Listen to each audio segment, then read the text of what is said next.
ধানের শীষে ভোট না দেওয়ার কারণে ৩ জননীর মাকে একত্রে এসে তারপর তার ইজ্জত হরণ করা হয়েছে। স্বামীকে রাখা হয়েছে স্ত্রীর পাশে এবং স্বামী সবকিছু তাকিয়ে তাকিয়ে দেখছিল।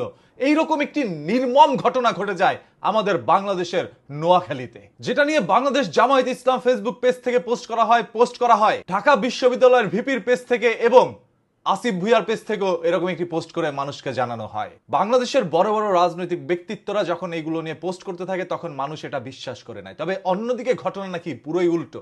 যে ৩ জননীর মা এই ধরনের অভিযোগ তুলেছে সে নাকি প্রথমে হসপিটালে যায়, বলে তাকে মারধর করা হয়েছে। এরপর ডক্টর তাকে জরুরি বিভাগে পাঠায়। জরুরি বিভাগে যাওয়ার পরে সেই মহিলাই নাকি আবার বলে আমাকে একজন ইজ্জত হরণ করে দিছে।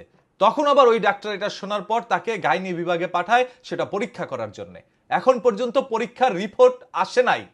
রিপোর্ট আসার আগেই পুরো বাংলাদেশের মধ্যে এক পক্ষ বলছে এই ধরনের কোনো ঘটনা ঘটে নাই, কারণ সাংবাদিক গিয়েছিল সেই মহিলার আশেপাশে তদন্ত করার জন্য। তখন তার বাড়ির পাশের বাড়ির মানুষ বলতেছে এরকম কোনো ঘটনা তো ঘটে নাই, আমরা তো একটু টেরও পাই নাই, ঘটনা ঘটলে তো টের পাইতাম ভাই, তবে টের যেহেতু পাই নাই সেহেতু এই ধরনের কোনো ঘটনা ঘটে নাই, কোনো চিল্লাচিল্লি হয় নাই।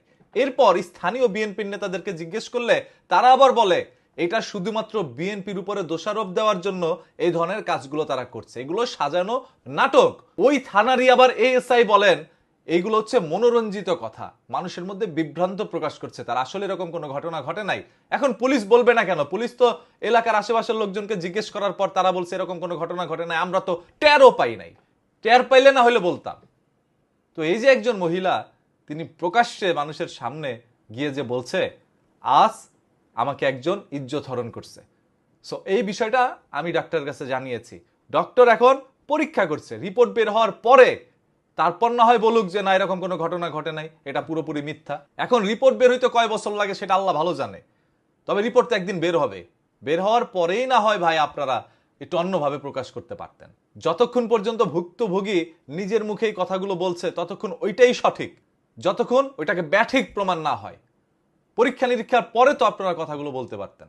এখনই এক পক্ষ এই মহিলাকে মিথ্যাবাদী বানাইয়া দিছে। আমি জানি না এই মহিলা কোন দল করে, আমি এখানে দলাদলি করতে আসি নাই, আমি একজন মায়ের অভিযোগ আপনাদের সামনে তুলে ধরতে আসছি।